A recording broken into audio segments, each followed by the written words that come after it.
먼저 수도 아바나의 중심지인 파르케 센트랄에 들렀다. 하얀색의 화려한 관공서와 호텔들이 모여 있는 곳이다.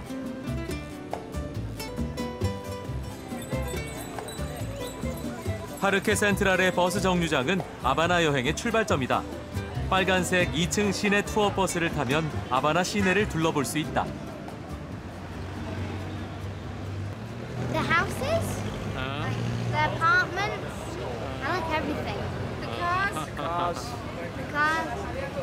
bus even. 시내 투어 버스를 타고 20분 정도 가면 혁명광장이 나온다. 체게바라의 철골 조형물 때문에 쿠바의 상징이 된 곳이다. 이곳에서는 멋진 골동품 자동차들을 한자리에서 볼 수 있다. 쿠바는 자동차 수입이 엄격하게 제한돼 있다. 때문에 제임스 딘이 타고 다녔을 것 같은 1950년대 무게차들이 택시로 사용되고 있다.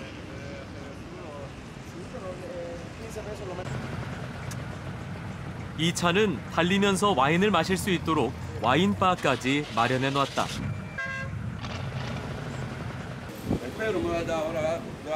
나도 처음으로 멋진 무게차를 타봤다.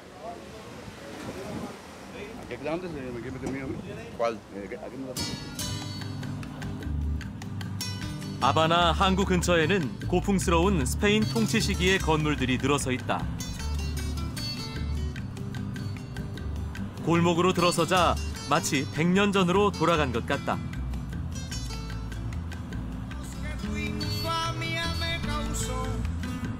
바닷가 제방 안으로 파도가 넘쳐든다.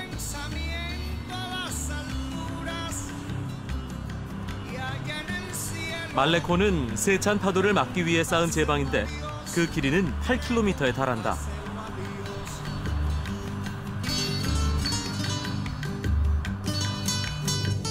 이곳을 따라 달려보니 사람들이 말레콘을 아바나의 상징으로 여기는 이유를 알 것 같았다.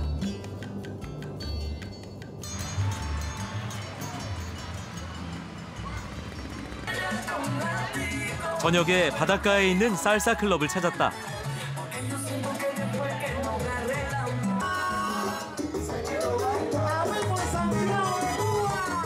이곳에서는 쿠바 사람들뿐만 아니라 세계 각국에서 온 외국인들이 그동안 갈고 닦은 살사춤 솜씨를 선보인다.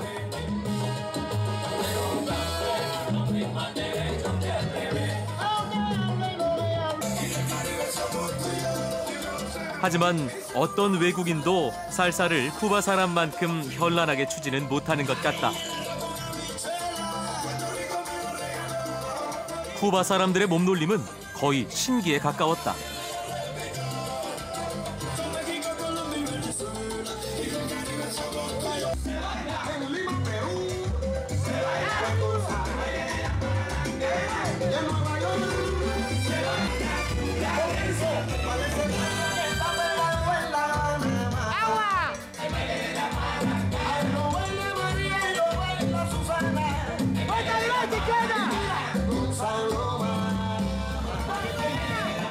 쿠바 사람들은 이렇게 정열적이고 자유분방한 리듬감을 선천적으로 타고난 듯하다.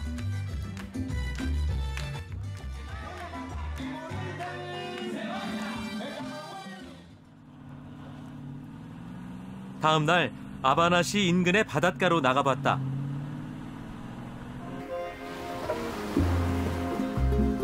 시내에서 30-40분 정도를 갔을 뿐인데 눈이 부시게 하얀 백사장과 푸른 바다가 나타난다. 도시를 조금만 벗어나도 아름답고 조용한 카리브해를 볼 수 있는 것이 아바나에서 누릴 수 있는 호사다. 산호가 부서져 만들어진 곱고 흰 모래 때문에 바닷물은 더 짙고 푸른 에메랄드 빛을 띈다.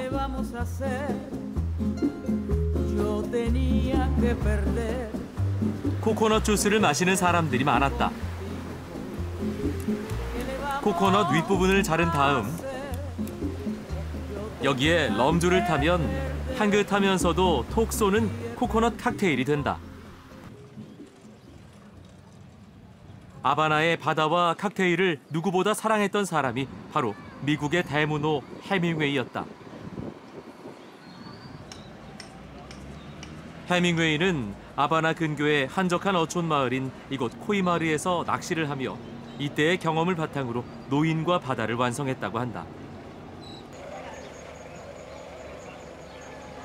해밍웨이가 자주 칵테일을 마시던 레스토랑이 지금도 있는데 노인과 바다에도 나오는 곳이다.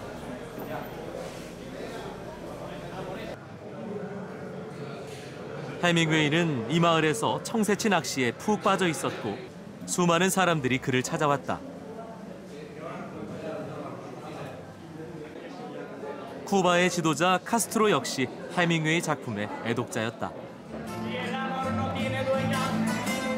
하지만 해밍웨이는 쿠바 혁명이 일어난 뒤 쿠바를 떠났고 이듬해인 1961년 비극적으로 삶을 마감했다. 그가 쿠바에 계속 살았다면 작품을 더 남길 수 있지 않았을까 문득 그런 생각이 들었다.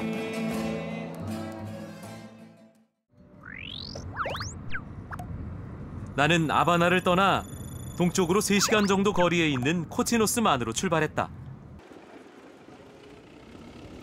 중간에 한 마을을 지나는데 손님을 기다리고 있는 마차가 눈에 띄었다. 나도 마차를 타고 가기로 했다.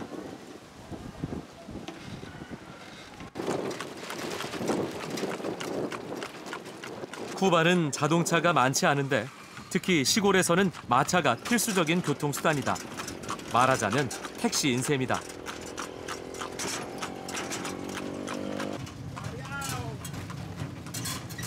이 마차 택시가 없으면 아기하는 엄마가 외출할 때 얼마나 힘들까 하는 생각이 들었다.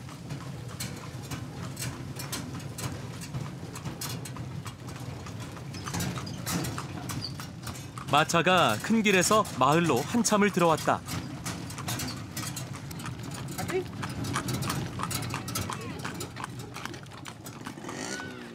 마차는 주로 큰 길로 다니지만 아기가 있으면 특별히 집 앞까지 데려다 준다. 참으로 훈훈하고 정겨운 광경이다.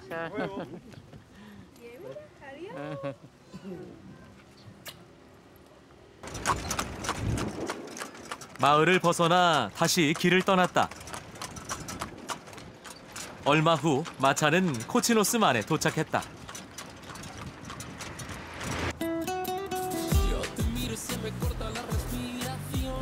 쿠바 서남부의 코치노스만은 하얀 산호 모래와 초록색 에메랄드빛의 바다가 아름다운 전형적인 카리브해의 해변이다.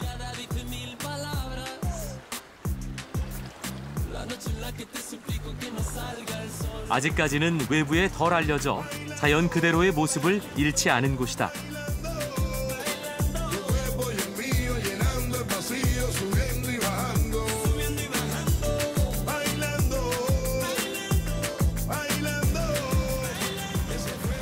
작은 배를 타고 바다로 나가봤다.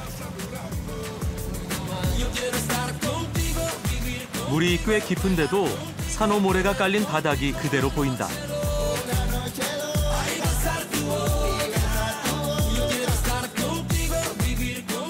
아직 본격적으로 개발이 되지 않아 호젓한 게 마음이 편해졌다.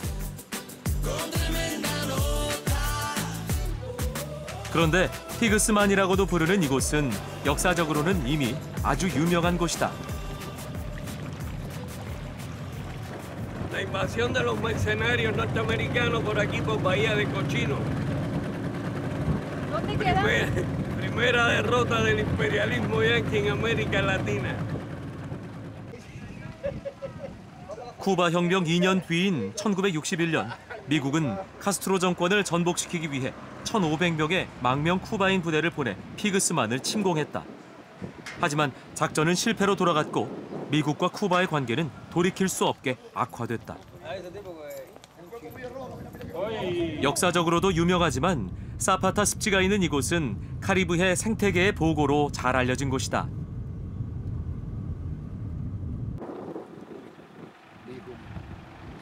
국립공원 입구에서 차를 타고 한참을 가면 맹그로브 나무가 자라는 사파타 해안 습지가 나온다.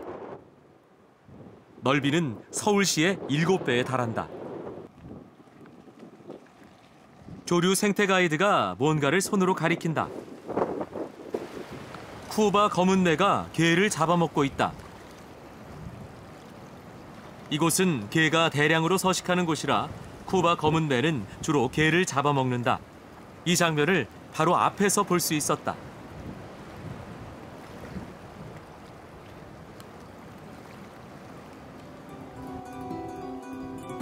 하지만 이 습지의 주인공은 단연 쿠바 홍학이다.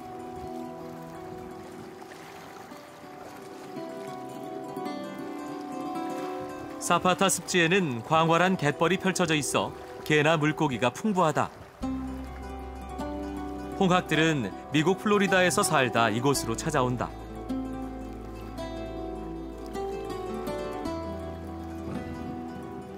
카리브해에서 서식하는 쿠바 홍학은 다른 홍학에 비해 깃털색이 더 진하다고 하는데 분홍 색깔이 무척이나 또렷하고 예쁘다.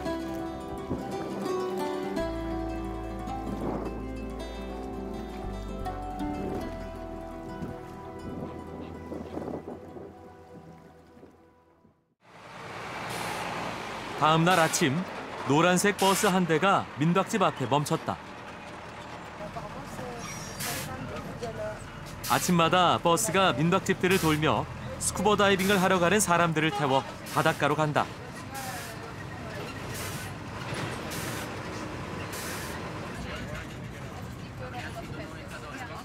20분 정도를 가 바닷가에 도착했다. 여기서 스쿠버 다이빙을 하게 된다.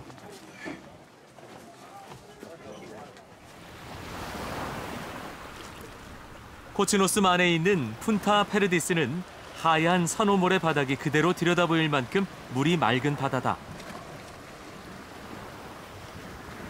때문에 스쿠버 다이빙이나 스노클링을 하러 많은 사람들이 이곳을 찾는다. 바다 속으로 들어가 봤다.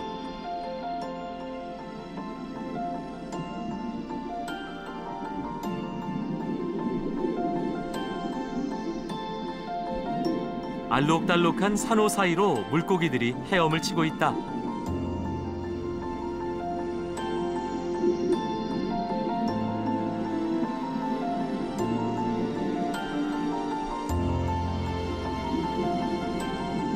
검정색 물고기 같은 걸 발견했다.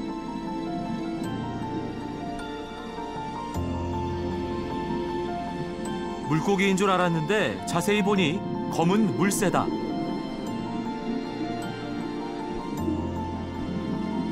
녀석은 긴 목과 부리로 산호를 뒤지며 먹이를 잡는다.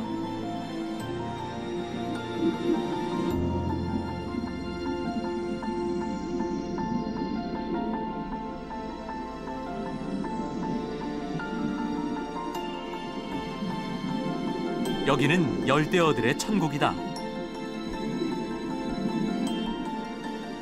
먹이를 주면 금방 때로 몰려든다.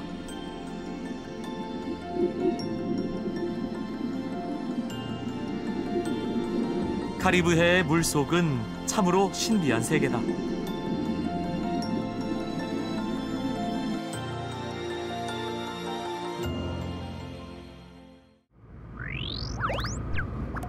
다시 길을 떠나 쿠바 남서부 해안의 항구 도시 시엔푸에고스에 도착했다.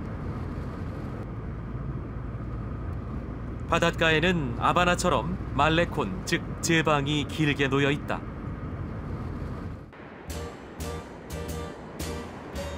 시엔푸에고스는 19세기 초 프랑스 이민자들이 정착하면서 생겨난 도시다. 다른 도시들과는 달리 프랑스풍의 건축물이 많아 쿠바의 파리라 불린다.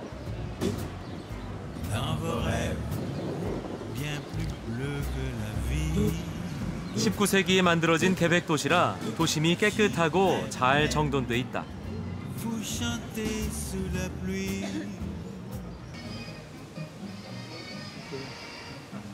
시엔푸에고스에는 아름다운 건축물이 많이 있지만 신혼부부들이 꼭 사진 촬영을 하러 오는 곳이 있다. 바이의 궁전이라고 불리는 집인데 궁전이란 호칭이 전혀 어색하지 않을 만큼 웅장하고 아름답다. 바예 궁전은 사탕수수 농장주였던 스페인 사람 돈 바예가 살던 저택으로 만들어진 지 올해로 꼭 100년이 됐다. 스페인의 알함브라 궁전처럼 아랍과 유럽 양식이 혼합된 무어 양식으로 지어졌다. 지금은 레스토랑으로 사용되고 있는데 개인 저택이 이렇게 화려하다니 놀랍기만 하다.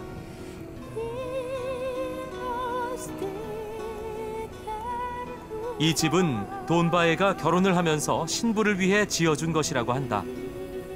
부자도 보통 부자가 아니었던 것 같다. Oh, I gotta give her this house. Yeah. I'll get right on that. I'll have to. Maybe a sugar plantation. What do you think? I'll take. Start, I would start like a doing cigar. Sugar? A cigar. Cigar. Yeah.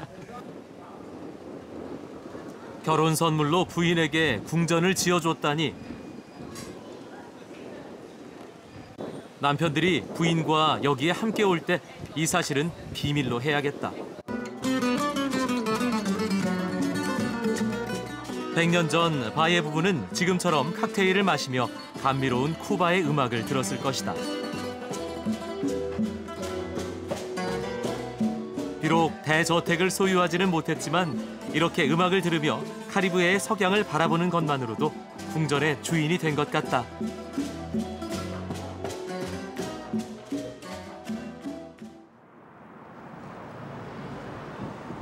다음 날 도심에 있는 호세 마르티 광장에 갔다.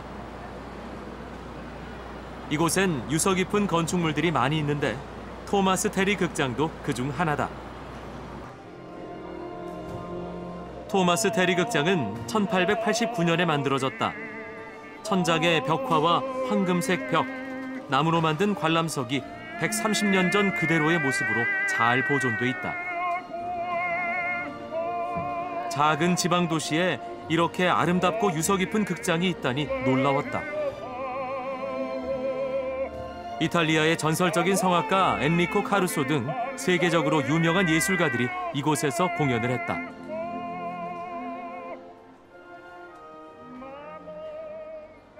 Hubo una época antes del triunfo de la revolución que llegó a funcionar como cine, como peleas para vallas, para peleas de gallos, pero nunca ha estado cerrado. Por eso es que también hace que se conserve también, porque 복도 한쪽에서 음악이 들려 가봤더니 초등학생들이 플라멩고 춤을 연습하고 있다.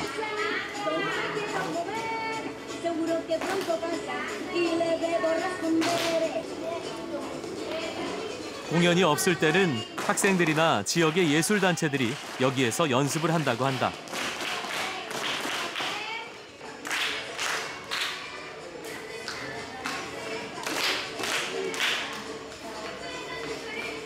쿠바는 예술이 항상 가깝게 있는 나라인 것 같다.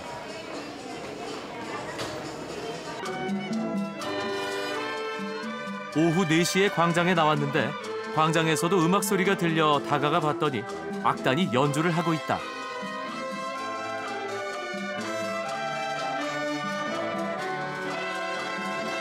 광장 중심부에 있는 작은 스페인식 정자. 여기서 교향악단이 길거리 공연을 연다.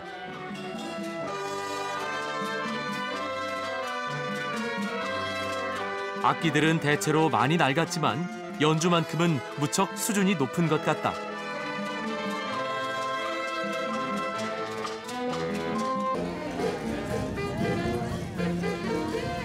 분위기가 무르익으면 사람들은 어깨를 들썩이며 춤을 춘다.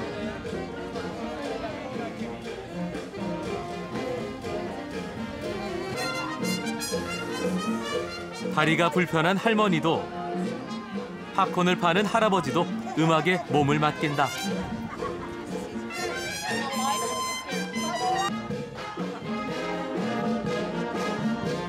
쿠바는 정말 누구든 춤을 추게 만드는 곳인 것 같다.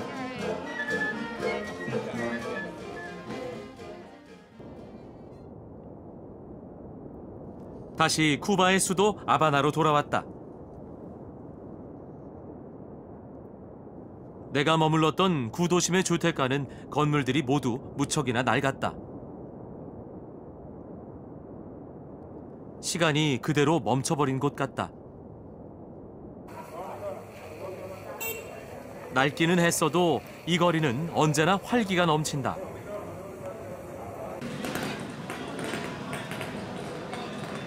식료품 판매대에는 항상 사람이 붐빈다. 채소나 과일은 농장에서 재배하기도 하지만 개인이 텃밭에서 기른 걸 팔기도 한다. 고기를 그대로 썰어 파는 게 꼭 옛날 시골 장터 같다. 이 거리에서 빠지지 않는 것이 자전거 꽃가게다. 사람들은 생활이 넉넉하진 않아도 아름다운 꽃은 무척 좋아하나 보다.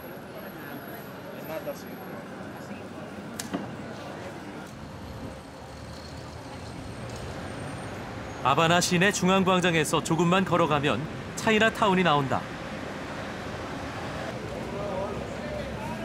동남아시아나 미국 샌프란시스코의 차이나타운에 비하면 규모가 무척 작지만 아바나의 차이나타운은 그 역사가 160년이나 된다. 19세기 중반 중국인들이 사탕수수 농장 노동자로 오면서 이민이 시작됐다. 20세기 초 혼란기에 더 많은 이민자들이 몰려와 한때 중국인들이 10만 명, 쿠바 전체 인구의 1%에 달했다고 한다. 차이나타운을 걷다 보니 중국 무술 도장이 눈에 띄었다. 학생들이 무술을 배우고 있다. 꽤 오래 도장에 다닌 학생들인 모양이다. 몸놀림이 다들 능숙하다.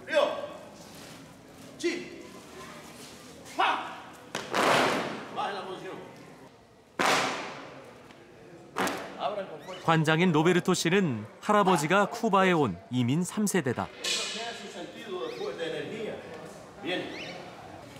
외모는 거의 쿠바 사람이지만 중국어에도 능통하고 중국 이름도 가지고 있다.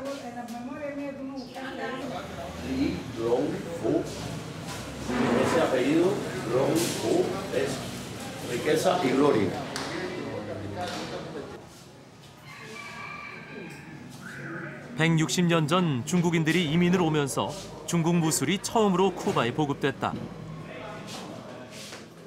19세기 말 독립운동을 이끌었던 호세 마르티가 중국 무술을 장려했을 정도로 중국 무술은 쿠바의 문화에 깊이 뿌리내렸다. En Cuba el karate tiene alrededor de 40 y tantos años. El judo también, más o menos entre 50 años aproximadamente, pero se sabe. 학생들은 차이나타운 행사에서 선보일 무술 공연을 연습하고 있다.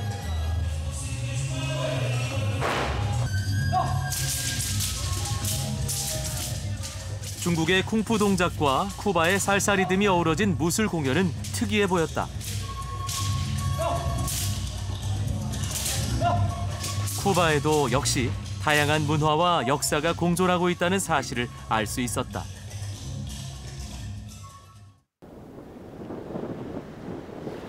나는 마지막으로 말레콘의 석양을 보러 바닷가로 나갔다.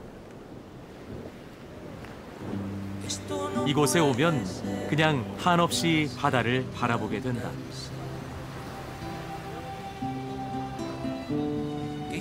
아쉽지만 이렇게 여정을 마쳤다.